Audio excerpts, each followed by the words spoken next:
할렐루야.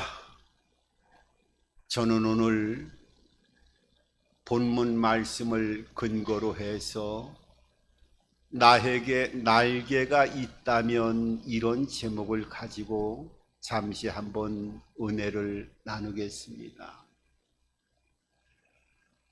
요새는 지구촌에서 많은 전쟁들이 일어나면서 그 참혹한 모습들이 종종 매스컴을 통해서 또한 그 공포와 안타까운 모습들이 전해지는 것을 보게 됩니다. 얼마 전에 그 TV를 한번 보는데 거기에 참 안타까운 모습이 전달되는 것을 볼 수가 있었어요. 그 우크라이나 전쟁 가운데 아마 러시아 군이었던 것 같아요. 그 폭탄을 피해서 일단은 도주를 했는데 그곳이 숲이나 숨을 수 있는 은폐할 수 있는 곳이 아니라 개활지다 보니까 이제 죽음이 임박해지는 그 공포감 속에서 드론이 계속 쫓아와서 사람을 살상하고 하니까 어디 숨을 데가 없으니까 아마 쓰러져서 죽은 척을 한 모습으로 보여지고 있었습니다. 그런데 아마 이 우크라이나의 드론 부대에서 그 폭탄을 적재하고 드론이 계속 움직이면서 그 누워서 쓰러져 있는 병사의 머리 위에 떠가지고 계속 카메라로 관찰하는 모습이 영상으로 보여졌어요. 그런데 이 병사가 차라리 얼굴을 반쯤 드러내는 것이 아니라 얼굴을 보여주지 않고 완전히 숙이고 있었다고 하면 아마 드론이 그냥 지나갔을 수도 있지 않았는가 하는 생각을 해보게 되면서 그 얼굴이 반 정도 숙여지지 않고 있다 보니까 드론이 카메라를 통해 가지고 얼굴의 미세한 모습을 관찰하면서 이 사람이 죽은 것이 아니라 살아있지 않는 것인가 하는 의구심을 가지고 아마 드론을 운영하는 그 부대 안에서 병사가 지켜보고 있었는데 조금 시간이 지나서 아마 누워있던 죽은 척을 하고 있던 병사가 이제는 드론이 떠나갔겠지 하면서 실눈을 뜨면서 약간 눈을 뜨면서 생존의 그 미세한 변화를 딱 보이자마자 드론에 정착되어 있던 폭탄이 터지면서 산화되어지는 그 끔찍한 현장을 그 TV를 통해서 일단은 좀 모자이크 처리가 됐습니다마는 그 안타까운 모습을 보면서 가슴이 참 저린 느낌을 가질 수가 있었습니다. 물론 지구상에서 전쟁은 일어나지 말아야 되겠습니다마는 그 마지막에 그 병사가 짧은 시간이었지만은 눈을 뜰 때까지 과연 그 생사를 오가는 그러한 짧은 찰나의 순간에 무엇을 생각하고 있었을까 하는 것을 다시 한번 마음적으로 공유해 보았을 때 마음이 찢어지는 것 같은 그런 통증을 다시 한번 느낄 수가 있었습니다. 여러분, 사람은 이 땅을 살아가면서 많은 어려움을 겪습니다. 죽을 고비도 넘기게 되어지고 욥기서 5장 7절에 있는 말씀처럼 성경에도 그렇게 말씀하고 있습니다. 인간은 고난을 위해서 태어났으니 마치 불티가 타오르는 것 같다고 성경은 말씀하고 있어요. 사람이 살아가면서 마치 불을 태우면 그 재가 하늘로 올라가는 티가 많이 보여지는 것처럼 인생의 삶을 살아가면서 많은 고난이 삶 가운데 다가오게 되어지고 그 고난을 통과할 때 그 고난의 관점을 어떤 모습으로 바라보느냐에 따라서, 대처하느냐에 따라서 생과 사가 갈려지고 절망과 고통의 그 언저리에서 탈출하는 사람이 있고 영원한 나락 속으로 쓰러지는 그런 안타까움 속에서 절망의 시간을 이루어 나가는 많은 아픔을 가진 사람들의 모습을 발견하게 되어집니다.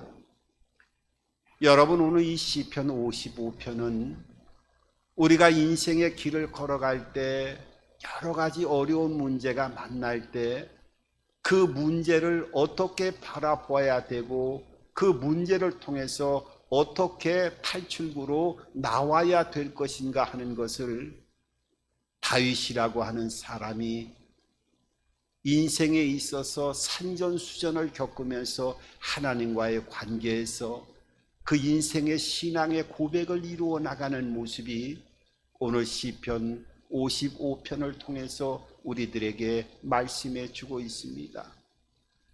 여러분, 다윗이라고 하는 사람은 구약 성경에서는 이 사람을 빼놓고 얘기할 수 없을 정도로 하나님이 마음에 합한 자라고 표현할 정도로 하나님의 마음에 합당한 삶을 살아갔을 뿐만 아니라 위대한 이스라엘의 역사를 이루어 나가는 하나님의 통로로 사용되어졌던 사람이 바로 이 시편 55편의 저자가 되어지는 다윗이었습니다.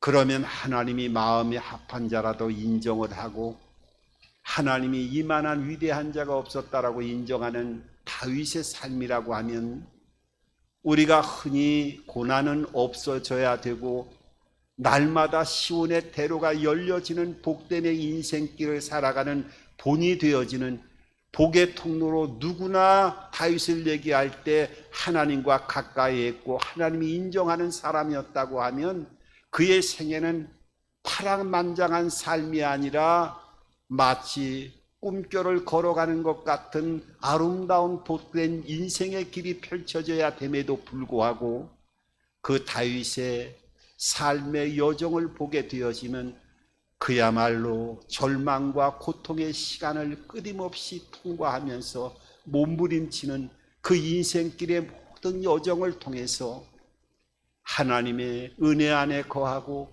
축복의 길을 걸어가는 삶 자체에서도 하나님의 백성에게는 이런 고난과 어려움이 이 모든 것들이 어우러져서 하나님의 뜻을 이루는 역사로 모든 것들이 합력하여 선을 이루어 나가는 하나님의 역사하심의 발견은 모든 것들을 발견하게 되어집니다. 여러분, 오늘 이 다윗은 그 일생에 보면은 3번의 기름 부음을 받습니다. 한 번도 아니고 3번씩이나 기름 부음을 받고 하나님이 진짜 너를 통해서 사용하겠다고 하는 그 기적의 문을 열어가는 여러 역사들을 보여주셨어요. 그 이스라엘의 전쟁 가운데 모든 백성들이 두려움에 떨고 있을 때 그 소년 다윗이 조그만 물맷돌 하나를 가지고 3m 가까이 되는 골리앗을 처단하는 모습을 통해서 이스라엘의 전쟁의 모든 흐름을 바꾸고 이스라엘 백성들을 그 죽음 가운데서 구원시키는 하나님의 통로로 젊은 이 소년 다윗이 사용되어지는 은혜를 통해서 그의 인생에 꽃밭길이 펼쳐질 것 같았지만은 그 이후에 다윗의 생애를 보게 되어지면 10여 년 동안을 도망자의 삶을 통해서 얼마나 절망적인 시간을 보냈는지 모릅니다. 오직 하면 그 목숨을 끊기 위해서 장인되는 사울 왕이 끊임없이 군대를 풀어서 추적을 하게 되어지는데 도망가서 숨게 되어지면 어떤 경우에는 군대가 추적해서 또 도망길을 절망 속에서 그의 한치의 앞길을 내다볼 수 없는 상태에서 피난길에 오르게 되어지고 어떤 경우에는 다윗을 숨겨줬는데 그 숨겨줬다라고 하는 것을 밀고 해가지고 그 다윗 한 사람을 숨겨줬다라고 하는 이유 하나만 가지고 그 지역의 제사장 85명이 끔찍하게 참살당하는 모습을 바라보게 되어집니다. 그 다윗의 마음은 온몸이 갈기갈기 찢어질 것 같은 고통을 느꼈을 것입니다. 자기 하나로 인해서 수많은 사람들이 죽게 되어지고, 그것뿐이었나요? 왕이 되고 나서도 그 가족사의 끔찍한 일들이 한두 번이 아니었어요. 자식이 자식을 죽이고 형제들끼리 살해하는 살인자의 자녀들이 되어졌을 뿐만 아니라 나중에는 그 자식 가운데 쿠데타를 일으켜 가지고 아버지를 죽이려고 백주의 예루살렘 성을 쳐들어와 가지고 수많은 사람들을 죽이는 모습을 통해서 이 가족사의 비극은 이루 말할 수 없을 정도로 어떻게 보면 되돌릴 수 없는, 회복시킬 수 없는 그런 절망적인 사건들이 다윗의 생애 가운데 펼쳐지는 것을 보면, 그렇게 위대한 하나님이라고 사용되어졌던 다윗에게 왜 이렇게 돌이킬 수 없는 어려운 일들을 허용하셨을까 하는 것을 생각해 본다고 하면, 많은 것들을 다시 한번 믿음과 신앙의 길을 걸어가면서 우리 하나님의 자녀들이 생각해 보아야 될 것이 아닌가 하는 생각을 해보게 되어집니다. 오늘 이 시편 55편은 다윗이 너무너무 절망감에 처해 있었어요. 얼마나 그 마음의 고통을 갖고 있었던지 오늘 본문 4절과 5절은 이렇게 말씀하고 있어요. 내 마음이 내 속에서 심히 아파하며 사망의 위험이 내게 이르렀도다. 그 사망의 그림자가 다가왔다는 것을 5절을 통해서 구체적으로 이렇게 표현하고 있습니다. 두려움과 떨림이 내게 이르고 공포가 나를 덮었도다. 여러분, 두려움과 떨림이 임하는 그 자체만 하더라도 얼마나 고통 가운데 몸부림을 치겠어요. 그런데 거기에다가 공포가 쓰나미처럼 덮쳤다는 거예요. 아마 순간순간 이 다윗은 숨을 쉴 수 없을 정도의 고통의 시간을 통과하는 모습을 보게 되어집니다. 여러분, 만약에 하나님을 잘 믿고 믿음의 길을 걸어가는 가운데 이런 다윗과 같이 두려움과 떨림이 내 마음과 심장에 지속적으로 다가오게 되어지고 공포가 덮쳐나는 사망의 그림자가 시간 마음과 또 육체 안에 드리워진다고 하면 여러분들은 어떻게 하겠습니까? 오직하면 다윗은 그 마음의 심중에 하나님은 더 멀리 있는 것 같고, 하나님, 이 다윗의 마음속에는 어떤 생각이 들었느냐? 오늘 6절과 7절을 통해서 다윗의 진정한 내면의 마음을 고백하고 있어요. 6절을 보게 되면 나는 말하기를 만일 내게 비둘기같이 날개가 있다면 날아가서 편히 쉬리로다. 내가 비둘기처럼 날개가 있다고 하면 멀리 보이지 않는 곳으로 날아가서 편히 쉬겠노라고 그 마음의 심령을 고백하고 있어요. 그리고 7절에도 같은 고백이지요. 내가 멀리 날아가서 광야에 머무리로다. 여러분, 광야에 가서 멀리 비둘기처럼 날개가 있다면 날아가서 그 풀 한 폭이 나지 않은 광야에서 사람들이 없는, 인적이 전혀 없는 곳에서 내 마음과 육체가 쉼을 얻겠다라고 하는 그 인간적인 다윗의 내면의 고백을 우리들에게 보여주고 있습니다. 여러분, 전도서 7장 14절에도 그렇게 말씀하고 있습니다. 형통한 날에는 기뻐하고 곤고한 날에는 생각하라. 하나님이 이 두 가지를 병행하게 하여 그 인생의 앞길을 알지 못하게 하셨다고 말씀하고 있어요. 그러니까 기쁘고 즐거운 날이 있으면 기뻐하라는 거예요. 그런데 곤고한 날, 마음이 메마른 것 같은 어려운 그런 시간들을 통과할 때는 깊은 생각에 잠겨서 그 아픔과 고통의 원인이 어디서부터 흘러왔는 것인가를 한번 진지하게 생각해 볼 수 있는 그런 시간을 가지라는 거예요. 하나님이 기뻐할 때만 허락하신 것이 아니라 곤고함도 하나님이 허락하고 계시다고 하는 것을 성경은 말씀을 통해서 우리들에게 보여주고 있어요. 오늘 다윗의 이런 고백 가운데 다윗은 결론을 내립니다. 어떤 결론을 내려요? 오늘 8절에 보니까 이렇게 말씀하고 있어요. 8절에 보면 내가 나의 피난처로 속히 가서 폭풍과 광풍을 피하리라 하였도다. 오늘 여기에 보면 내가 나의 피난처로 속히 가서 폭풍과 광풍을 피하리라 하였도다. 여기에서 보면 이 피난처로 간다라고 하는 것은 기도의 문을 열겠다고 하는 것을 말씀하고 있어요. 피난처로 가서 하나님과의 관계에서 어렵지만 다시 한번 기도의 줄을 붙들고 기도의 문을 열어가겠다, 피난처로 가겠다 말씀하면서 오늘 그곳에서 폭풍과 광풍을 피하겠다고 말씀하고 있어요. 폭풍과 광풍을 피하겠다. 이것은 바로 모든 것을 맡기겠다라고 하는 것을 다윗의 그 내면을 나타내고 있습니다. 여기 보니까 이런 어려운 일, 이런 고통스러운 일이 있을 때 힘든 일, 그 힘든 일이 오늘 이 시편 55편은요 어떻게 표현하고 있느냐 하면 오늘 본문 13절과 14절은 이런 원인이 왔던 이야기를 하고 있어요.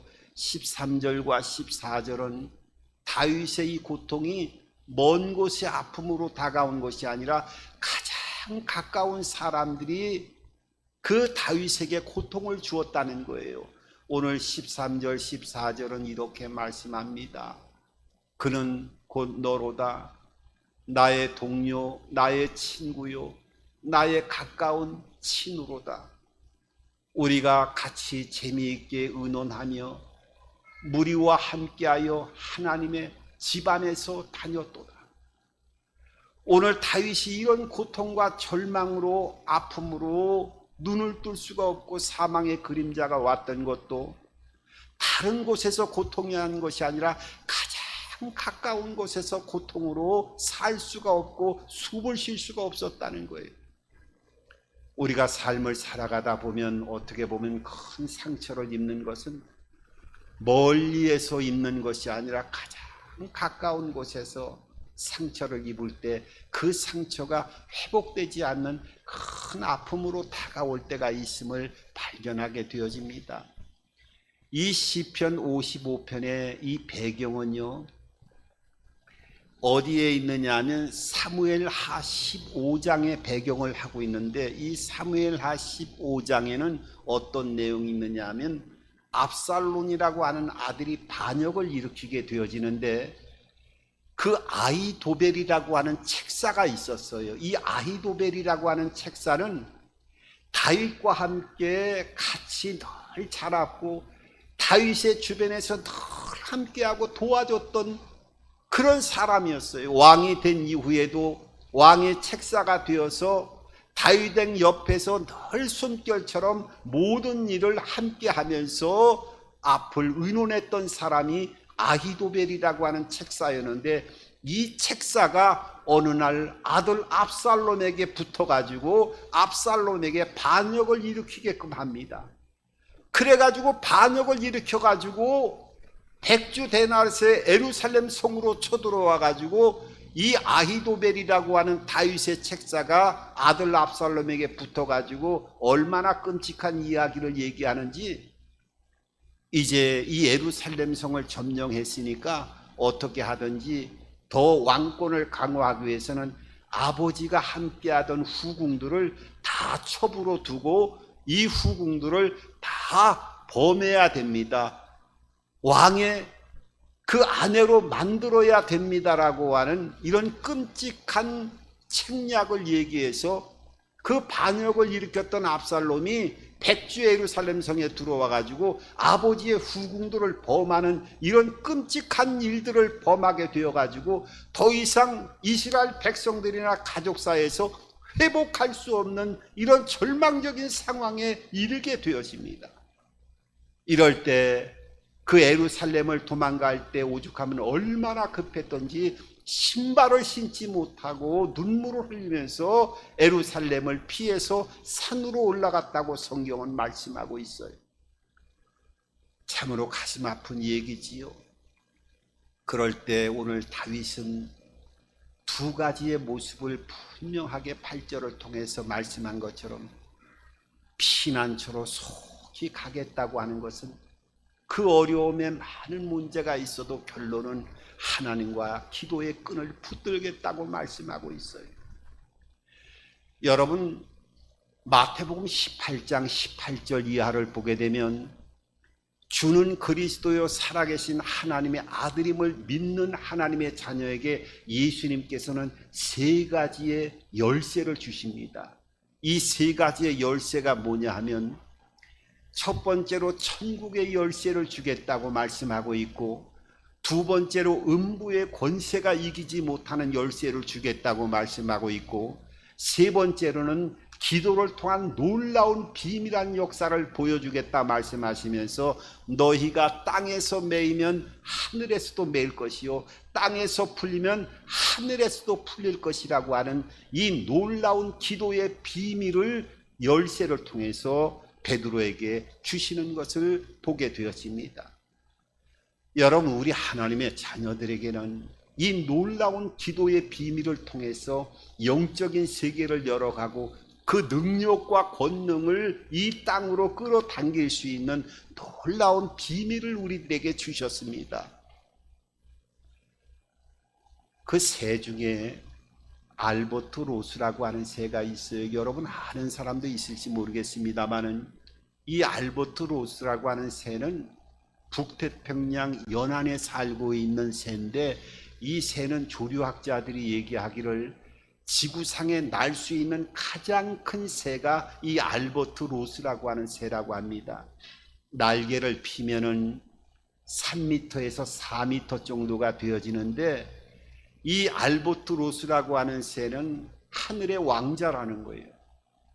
폭풍우가 몰아치고 광풍이 몰아치고 마치 바다의 파도가 우리가 사람이 사는 아파트의 10층 이상의 이런 파도가 검붉은 파도가 밀려오고 광풍이 밀려올 때 다른 모든 생명체들은 자기의 목숨을 살기 위해서 다 바위 밑으로 숨거나 은밀한 곳에 숨는 대신에 이 알보트로스라고 하는 새는 그런 광풍이 몰아칠 때 절벽 위에 서가지고 그 광풍의 끝자락에 서 있을 수 없을 때 그 강력한 바람에 날개를 맡기고 하늘로 올라간다는 거예요.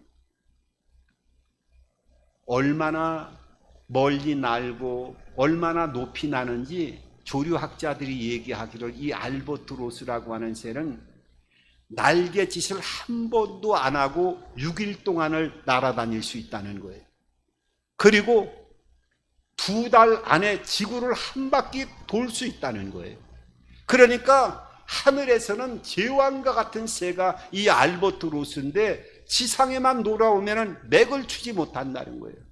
왜냐하면 지상에 내려와서 이 알보트로스라고 하는 새의 특성이 갑자기 긴장을 하거나 동물이 쫓아오면 자기가 하늘로 올라가서 하늘의 제왕이라고 하는 것도 깨달지 못하는 상태에서 두려움이 떨려가지고 날지를 못해갖고 짐승들에게 잡혀먹고 사람들에게 잡히다 보니까 이 알보트로스는 멸종위기에 처해 있는 새가 되어졌다는 거예요. 그래서 어떤 시인은 그렇게 얘기를 합니다. 이 알보트로스는 하늘에서는 왕자지만은 지상에서는 이렇게 비참한 새로서 몰락했다고 고백하고 있어요. 여러분, 우리 하나님의 자녀들에게는 어려움이 다가올 때 이 알버트 로스처럼 하늘 높이 올라서 하늘의 영광을 보고 하늘의 계시를 통해서 세상을 이겨나갈 수 있는 능력과 권능을 더하여 주셨음에도 불구하고 때로는 어려운 일이 다가올 때 기도하지 못하고 이 기도의 문을 닫는 이런 상태를 통해서 세상 가운데 더욱더 눌려지는 이런 안타까운 삶을 살아가는 이런 모습을 알버트 로스의 새의 비유를 통해서 우리들에게 다시 한번 여러 가지를 생각하게 합니다. 여러분, 기도의 비밀을 통해서 하나님의 피난처로 삼아서 더 높이 날 수 있는 저와 여러분들의 삶이 되어지기를 바랍니다. 마지막으로 한 가지는 오늘 이 폭풍과 광풍을 피해야 되겠다고 말씀하고 있어요. 이거는 모든 것을 하나님 앞에 맡기겠다는 거예요. 여러분, 이 맡긴다라고 하는 것을 우리 신앙인들은 많이 이렇게 표현을 합니다만 쉽게 맡기질 못해요. 그래서 예수님이 뭐라고 말씀하셨느냐 하면 너희가 겨자씨만한 믿음이 있으면 이 산이 저 바다로 던지올 수 있다 하면 던져지게 되어진다는 거예요. 너희가 말로만 믿음 하지 말고 겨자씨만한 믿음, 겨자씨는 볼펜으로 딱 찍으면 보일락말락한 씨가 겨자씨인데 그 씨가 자라게 되면 3m, 4m까지 자라서 나무를 이루게 되어지고 새가 날라와서 그 나무에 앉는 거예요. 그러니까 겨자씨만한 믿음은 볼펜을 찍어서 보일등말등하지만 그 나무가 그만한 씨가 믿음이 있으면 산이 이 바다가 저 바다, 산이 바다로 옮겨질 수 있다라고 표현한 것은 어떻게 해요? 그 안에 생명이 있기 때문이지요. 여러분, 우리의 믿음도 조그만 볼펜을 찍어서 보일 듯 말 듯 하다 할지라도 그 안에 생명이 있는 믿음이 있다고 하면 모든 것들을 넉넉하게 이기고 맡기는 삶을 살아갈 수 있다는 거예요. 여러분, 어떻게 이 다윗은 맡길 수 있었을까요? 다윗이 맡길 수 있었던 것은 그 사무엘상 17장을 보면은 그렇게 표현합니다. 골리앗을 그 쓰러뜨릴 때 그 신앙의 고백을 이렇게 합니다. 내가 양떼를 칠 때에도 곰과 사자가 와서 그 양떼 새끼를 물어갈 때 그 곰을 쫓아가고 사자를 쫓아가고 오죽하면 사자의 수염을 잡고 쳐 죽였다고 성경은 말씀하고 있어요.